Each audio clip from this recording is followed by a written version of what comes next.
यहाँ चतुर्थी का श्राद्ध है, तो चतुर्थी के श्राद्ध वाले दिन जितने भी चतुर्थी के श्राद्ध वाले हैं सब जगह पर पितरों को भेजते हैं, उनकी छतों पर छोड़कर आते हैं। फिर 7 दिन तक श्राद्ध वाले 16 दिन तक पितृ पूरी पृथ्वी पर मृत्यु लोक में भ्रमण करते हैं। 2 चावल का दाना आप अपने पूर्वजों के पितरों के स्थान का स्मरण कर कर या परिंदा या मटके का स्मरण कर कर छत पर डाल दे, उसका स्मरण रहे। समी का वृक्ष में फूल लगता है, उस फूल को लाकर भगवान नीलकंठेश्वर महादेव के नाम से शंकर जी को 5 पत्नी, कितनी है? गणेश जी की 5 पत्नी। पहली श्री, दूसरी तुष्टि, तीसरी पुष्टि, चौथी रिद्धि और 5वीं सिद्धि चढ़ा दो। और शंकर जी का नाम लेकर थोड़ा सा जल, जो व्यक्ति बीमार है शिव पर चढ़ा हुआ जल नीलकंठेश्वर महादेव के नाम से उसके शरीर पर कहीं लगाओ, उससे उसको स्वस्थ होने में देरी नहीं लगेगी, वो स्वस्थ हो। चावल के 7 दाने जल के पात्र में डाल लीजिए और मात्र 5 पुष्प सफेद जल के पात्र में डाल लीजिए। दुर्वा के 3 बट, एक लंबी सी जो दुर्वा होती है, दुर्वा में 3 गांठ पड़े, लंबी डंडी होगी तो 3 गांठ अपने आप आ जाएगी।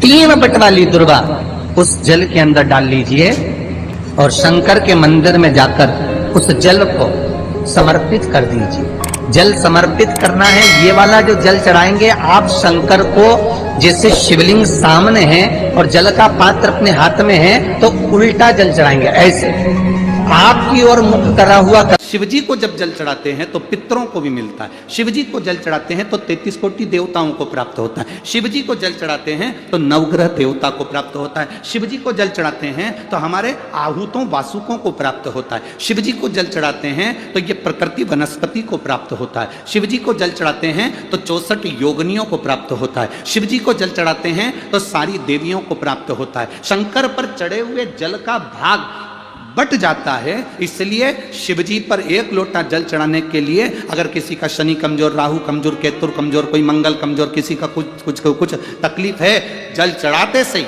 उसकी वो तकलीफ धीरे धीरे कटना प्रारंभ हो जाती है। इसलिए सारी चतुर्थी का व्रत करने वाली जो माताएं होती हैं, जो चतुर्थी का व्रत करती हैं, आज भी चतुर्थी मान्य हो रही होगी, तो चतुर्थी का जो व्रत करने वाली होती हैं, जो चतुर्थी का पूजन करने वाली होती हैं, उनके भीतर का एक भाव होता है कि जैसे ही शाम का समय आए चंद्रदेव का पूजन करें, चंद्र जब प्रकट हो जाए, कलश भर लिया, उसके नीचे आखा दाना रख दिया, चावल गेहूं जो भी आप रखते हो पूजन के लिए, ऊपर पात्र आदि रख दिया जलाशय, फिर अपने घी का दिया लगाकर पूजन भी कर ली। तो जो चतुर्थी का पूजन करने वाली होती है, जो चतुर्थी का नियम व्रत धारण करने वाली होती है, बड़ी बड़ी चतुर्थियां करती हैं या उसका नियम धारण करती हैं, तो चतुर्थी का जो पूजन करती है वो किस चीज के लिए होता है? केवल संतान, पुत्र, परिवार, हमारा कुटुंब, हम जिस कुल में हैं, हमारा कुल वैभव की ओर बढ़े, संपदा की ओर बढ़े और उसकी आयु बढ़े,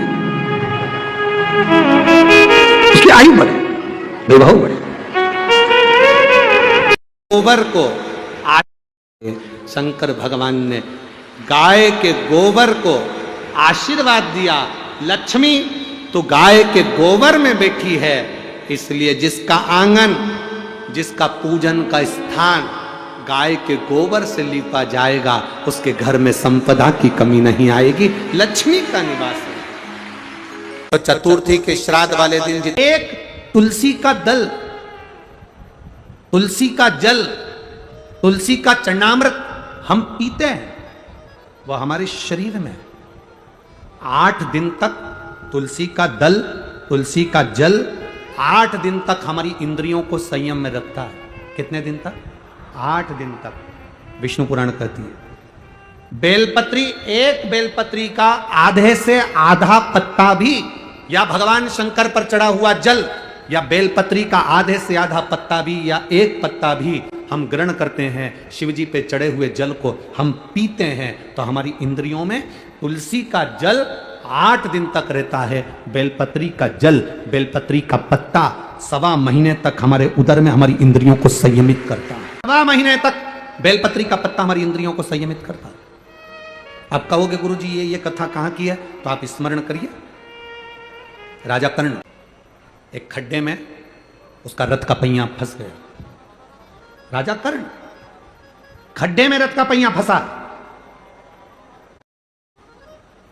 स्वयं रुक्मणी जी ने कहा भगवान कृष्ण से, आपने ये कर्ण मर रहा था और आपने अर्जुन का साथ दिया।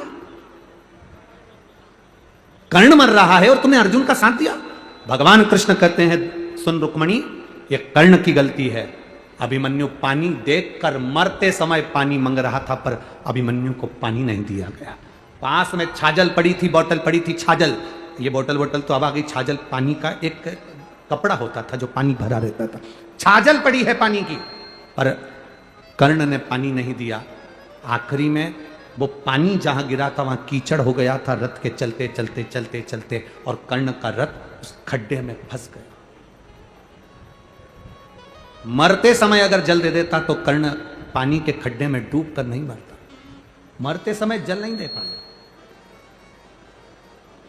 स्वामी, राजा कर्ण का रथ खड्डे में फंस गया, वो मर गया, मारा गया। 16 दिन गया, मारा गया।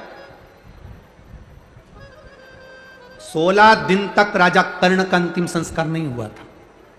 16 दिन राजा कर्ण को अंतिम अग्नि संस्कार नहीं किया गया, अंतिम संस्कार नहीं किया। क्यों? उस युद्ध के मैदान में कोई जाने को तैयार नहीं था, उस युद्ध के मैदान में कोई पहुंचने को तैयार नहीं था। कर्ण की पत्नी वृषाली और सुप्रिया दोनों को मालूम पड़ा कि मेरा पति मर गया। कर्ण की पत्नी को मालूम पड़ा, वैशाली को और सुप्रिया को मालूम पड़ा हमारा पति मर गया। पहले कर्ण के 10 बच्चे थे, 10 लड़के थे, 10 लड़के में से 9 लड़के कर्ण के युद्ध के मैदान में मर चुके थे। केवल एक लड़का जीवित था जिसका नाम वृषकेतु था। केवल एक वृषकेतु जीवित था, और सुप्रिया जो भगवान शंकर की आराधना में डूबने वाली थी, शंकर की आराधना में रमने वाली थी, और उस सुप्रिया को मालूम पड़ा कि मेरा पति मर गया और मरे हुए आधा घंटा निकल चुका है, पति के प्राण छूट चुके हैं। कोई गिद्ध, कोई पशु, कोई पक्षी, कोई जानवर, कोई जलचर, कोई थलचर उसको ना खा जाए, उसकी गति ना बिगड़ जाए, उसके शरीर को कोई भक्षण ना कर जाए, कोई असुर उसके ऊपर आक्रमण ना कर जाए, उसके शरीर के कोई टुकड़े ना कर दे। सुप्रिया आंख से आंसू बहा रही है। कर्ण की दोनों पत्नियां वृषाली और सुप्रिया रो रही हैं। बेटे वृषकेतु ने आकर कहा, मां, पिता मर चुके हैं, पिता शांत हो गए, पिता के प्राण छूट गए, मां, पिता चले गए, पिता समाप्त हो गए। और उस जगह पर समाप्त हुए हैं जहां पर युद्ध हो रहा है, वहां से बॉडी को उठाना, शव को उठाना कठिन है। आसपास युद्ध चल रहा है, बीच में पिता। और कहा, केवल एक काम कर वृषकेतु, केवल एक काम कर, मेरा पति मर गया, उसके शरीर के पास में जा, युद्ध के मैदान में कहीं अगर बेलपत्र का वृक्ष हो,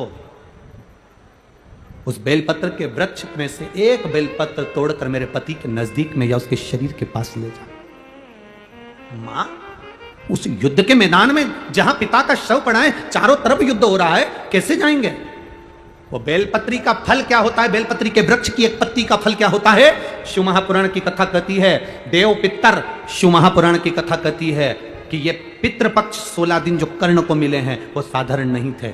एक बेलपत्र का पत्ता वृषकेतु तोड़ता है, तोड़कर वृषकेतु युद्ध के मैदान में रथ पर सवार होकर युद्ध लड़ता लड़ता पिता के नजदीक में जाता है। रथ चलता रहता है, वृषकेतु नीचे कूद जाता है, और कर्ण का 10वें नंबर का बेटा छोटा, 9 बेटे मर चुके थे राजा कर्ण के, कर्ण स्वयं मर चुका था। एक बेलपत्र उठाकर वृषकेतु ने राजा कर्ण के नजदीक में, उसके पास में उस बेलपत्र को रख दिया। उस बेलपत्र को रखने का फल क्या हुआ वो देखिए कि कर्ण के प्राण छूटने के बाद, कर्ण को मरा हुआ आधा घंटा निकल चुका था, बेलपत्र रखते से ही कर्ण के प्राण यमदूत बंदी बनाकर जो लेकर गए थे, तब चित्रगुप्त महाराज के सामने प्राण खड़े थे, और चित्रगुप्त महाराज ने कहा, क्या चाहते हो कर्ण? कर्ण कहता है, मुझे भूख लग रही है। राजा चित्रगुप्त ने कहा, जाओ सोने की पुड़ी लाओ, चांदी की सब्जी लाओ, हीरे की गुलाब जामुन लाओ। महाराज ने कहा, तूने मृत्यु लोक में रहकर सबको सोना चांदी हीरा पन्ना दिया, पर कभी अन्न का दान नहीं करा, तो तुझे अन्न मिले तो मिले कैसे, प्राप्त कैसे हो, कैसे मिलेगा? राजा कर्ण ने कहा, अगर मैं भूखा रहूंगा तो अच्छी बात नहीं, आप कृपा कर दो। क्या कृपा? बस एक कृपा कर दो कि मुझे कुछ दिन पृथ्वी पर भेज दो, जिससे मैं ब्राह्मणों का भोजन या दीन जन का भोजन करा सकूं। अब तो तुम मर चुके हो, प्राण छूट चुके हैं, मर चुके हो, प्राण छूट चुके हैं। सामने से आ रहे थे, चित्रगुप्त महाराज पहचान गए कि जरूर इसकी धर्म पत्नी का पुण्य इसके खाते में, धर्म पत्नी का पुण्य इसके खाते में आया है। जैसे ही देवादिदेव महादेव सामने आए, राजा कर्ण ने हाथ जोड़ा, हाथ जोड़कर राजा कर्ण कहते हैं, बाबा ए मेरे शंभु, ए मेरे त्रिकालदर्शी कैलाशी अविनाशी, मैंने सोना दान करा, हीरे दान करा, मैं अन्न दान नहीं कर पाया, बाबा मैं अन्न नहीं दे पाया। कर्ण रो रहा था, शंकर देख रहे थे। शिवजी देखकर राजा कर्ण से कहते हैं, कर्ण क्यों चिंता करता है? ए बाबू, चिंता करने की जरूरत नहीं है, तेरी धर्म पत्नी ने तेरे शव के पास एक बेलपत्र रख दी थी, वो बेलपत्र का फल यह होगा, चित्रगुप्त महाराज अभी तक इसके प्राण या इसका शरीर समाप्त नहीं हुआ है, एक काम करो, 16 दिन के लिए इसके शरीर को किसी दूसरे का रूप धारण कराकर मृत्यु लोक में भेज दीजिए। वो बेलपत्र का फल यह था, एक बेलपत्र का पुण्य यह था। राजा कर्ण का शरीर वापिस जीवित करा गया, एक शरीर तो पड़ा रहा कर्ण का, और कर्ण दूसरा शरीर धारण कर संत ब्राह्मण